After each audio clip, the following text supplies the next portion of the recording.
கற்பனை சக்தி மனிதனுக்கு வர வேண்டுமா? அன்பார்ந்த சுதர்சன அஸ்ட்ராலஜி ரெமிடிஸ் நேயர்களே, கற்பனை இல்லாத மனிதன் வாழ்க்கையில் இல்லை.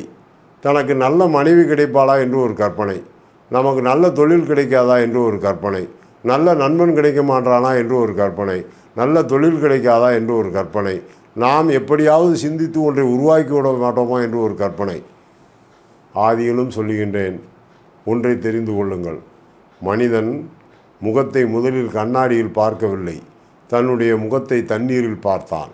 தண்ணீரில் குனிந்து முகத்தை பார்த்து தான் அவனுடைய முகத்தினுடைய உருவத்தையே அவன் தெரிந்து கொண்டான்.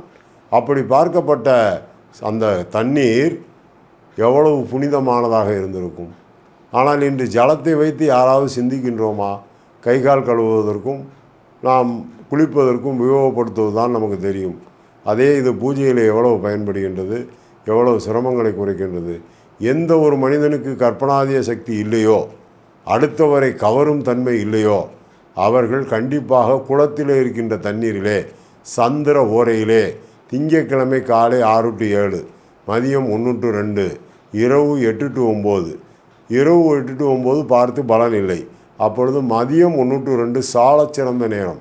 அந்த நேரத்திலே குளத்திலே உள்ள தண்ணீரிலே உங்களது முகத்தை பார்த்து ஒரு கை தண்ணீர் எடுத்து சூரியனை நோக்கி காமித்து விட்டு அந்த குளத்திலேயே விட்டு விடுங்கள். இப்படி எத்தனை முறை செய்வது? 3 முறை, 9 முறை, இதில் ஏதாவது ஒன்று செய்யுங்கள். செய்தீர்களானால் கண்டிப்பாக சொல்கின்றேன், உங்கள் முகம் அந்த தண்ணீரில் தெரிய தெரிய தெரிய தெரிய உங்களுக்கு கற்பனாதிய சக்தி கூடும். அந்த கற்பனாதிய சக்தியின் மூலமாக பல பேருடைய உள்ளங்களை நீங்கள் தெளிவாக புரிந்து கொள்வீர்கள். மன அமைதி கெடாது, நன்றாக வாழ்வீர்கள்.